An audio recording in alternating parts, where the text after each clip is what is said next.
Ah, the Spirit is moving and it feels good, doesn't it? Sure does. And here we are, the second Sunday in November. Wow. Already. Already.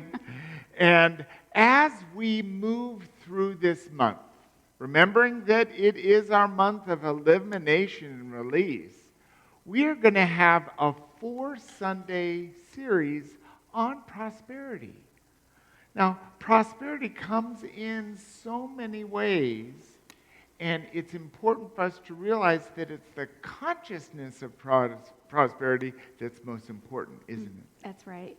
And I really appreciate how we're taking off from the launch pad of release and moving into prosperity as a holistic view to all of the facets, all of the avenues, and all of the layers of consciousness. Our prosperity touches and invites us to do that self-inquiry, some healing, some letting go, and opening up to receiving our highest good. So I'm very excited about what we've got coming up for the next couple of weeks. And today, our talk title is, Are You Surviving or Thriving?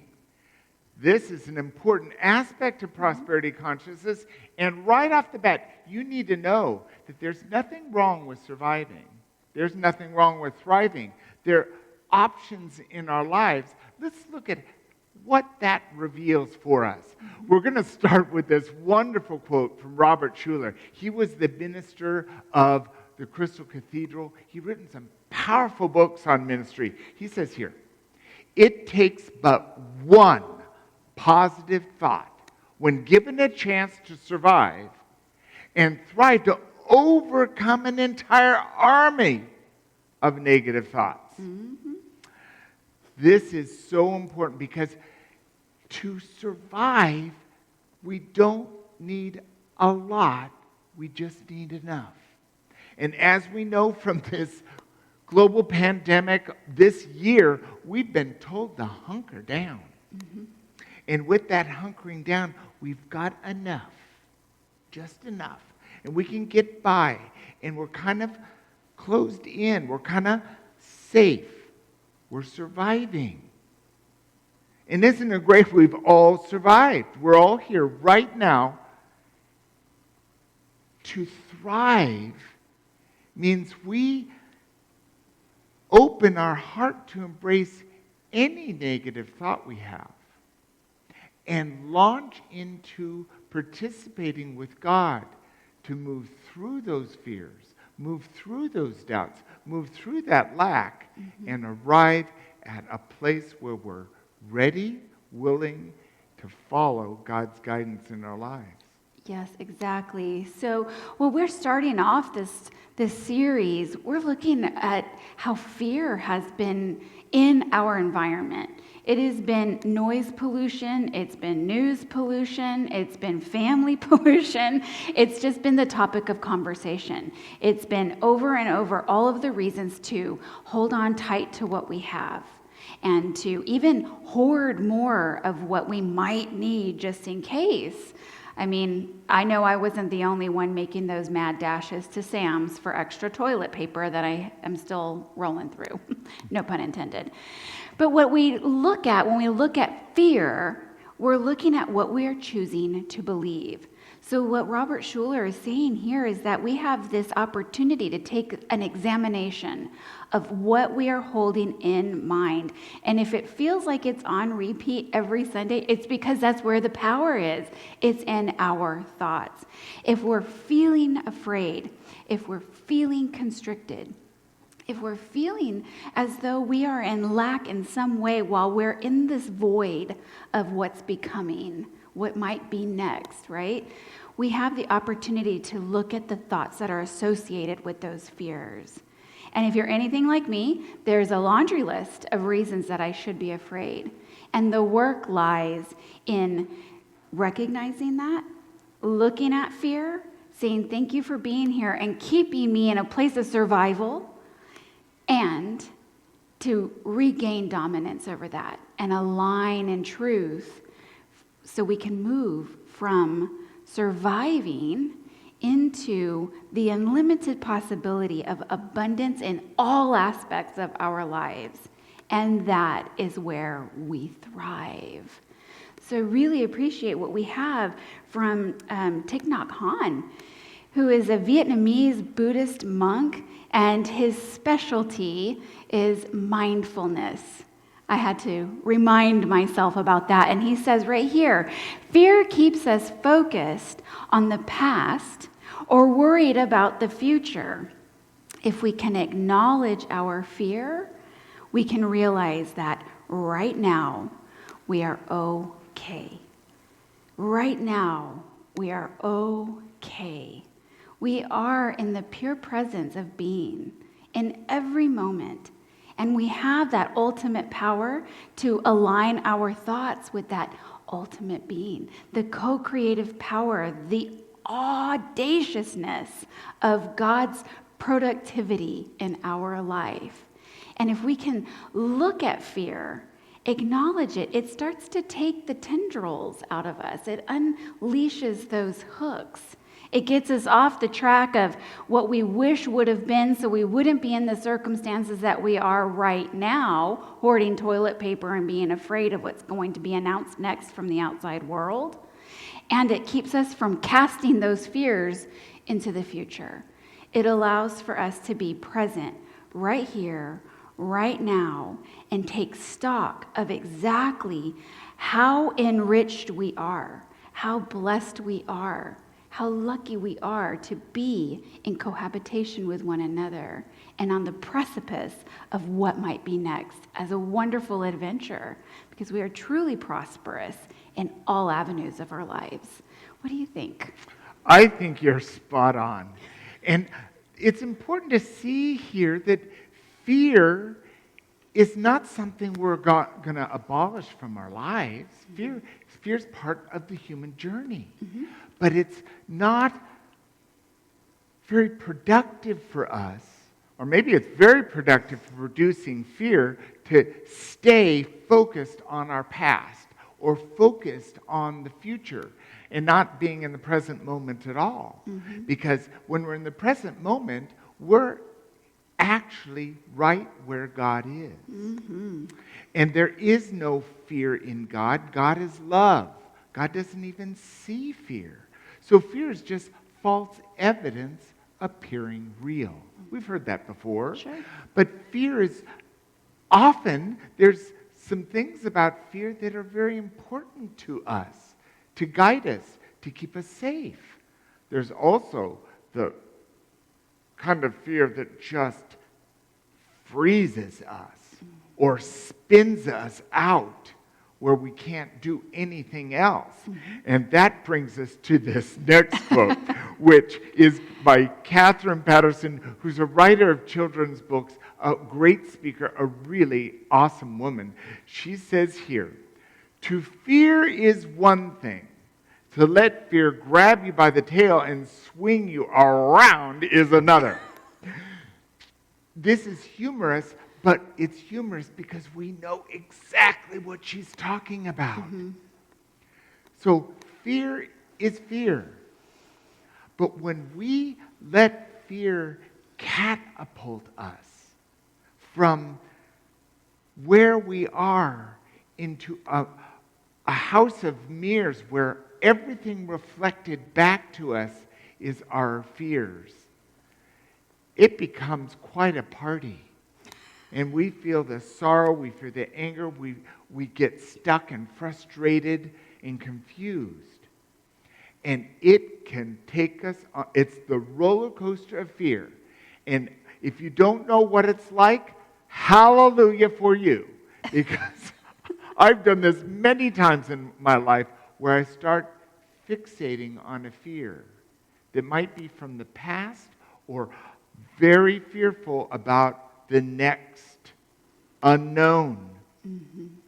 And then that's all I'm breathing. That's all I'm aware of. And then I'm forgetting about breathing myself because I'm breathing real shallowly, or I'm not eating, or I'm not communicating because I've got my little sights on something that's entertaining me. and it's called fear. When we're in that fear mode, we are hunkered into survival. We're holding on for dear life. And the only way out of this, thank God it's November, is to let go, is to set the fear down. And as soon as you set the fear down and you move through it, it goes bye-bye. Not forever, because it can swing around and say, hello, remember me? Because that's what fear's like. It's true. And I think it's really important to grasp this wisdom, because fear, yes, it keeps us alive. It keeps us from touching a hot stove on purpose more than once. And fear has a very specific energetic signature. And when I say that, let me let you just breathe that in. Fear has a very specific energetic signature. And it is so important for us to know as individuals what we feel like when we are operating in fear, because it is then swinging us around by the tail, and it's causing us to act out. Let me recorrect my language here. It causes me to act out. When I feel in fear, I am quick to judge. I'm quick to criticize. I'm quick to snap at my children. I'm quick to point out everybody's poor driving skills on the interstate. And I am holding tight. You can feel it right here. We are in release, and it's in our faculties right here in the middle of our bellies, where we know if you're clenched up, you're in fear. And when I am so outside my norm of being open and easygoing, receptive, and collaborative, it's the key thing that tells me, uh-oh, Maggie, you're in fear. There's something that's pointing to doubt, lack, the unknowingness of what might be unfolding next. That's when I know fear has me by the tail and is swinging me around. And if you've ever tried to, catch your balance while you're being swung around, it takes a moment of deliberate stopping, pausing, and then going back to God inward. Wouldn't you agree? I so agree. And this is important because isn't it wonderful that we have the faculty to be wise and to listen to our own communication in our body. It's telling. Our body is always telling us what's going on. Sure is. And I really love this. Martha Smock is one of our favorite wisdom gracers on a Sunday, and she says right here that rather than praying for prosperity, let us open up the windows and the doors of our mind to light. To let us let the light in. So unity is founded on 5 principles, and one of them is clearly prayer. And she is saying it's not enough to just pray for prosperity. It is the action step, that power that lies within each of us, where we have the opportunity to self-actualize, see what's going on in our thoughts and what cues our body is giving us and the way we're behaving in the outside world or even on the inside world. And holding on, like we've been like squirrels all year, just storing our nuts up for the next big hullabaloo that's going to break loose out there in the universe. And she's saying, yes, pray and take action to assess where you are in your thought process, where you are in your spiritual practices, where your needs are going unmet, and realign, recalculate so that you're on the right trajectory, so that you're in partnership with God, in partnership with truth, and being that divine expression outwardly. We open the windows, we open the door, and we let the light in on what gets trapped in a circular pattern of doom and gloom when we're in fear. When I'm in fear, I know that I can validate everything I thought was going to happen. I can predict it because it's part of the human journey. When we step outside of that and open those windows, open those doors, then we are breaking that pattern and giving room for God to do God's work in our life. And then our job is to just observe it and be in gratitude. That's what I think. I think that's good.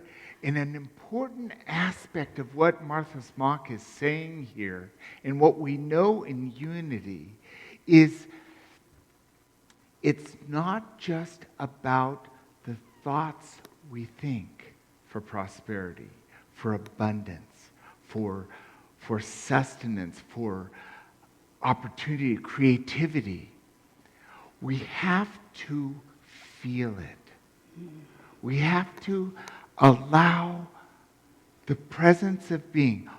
Create some space in our mind and our heart. That's what letting the light in is, allowing some space for God to work through us.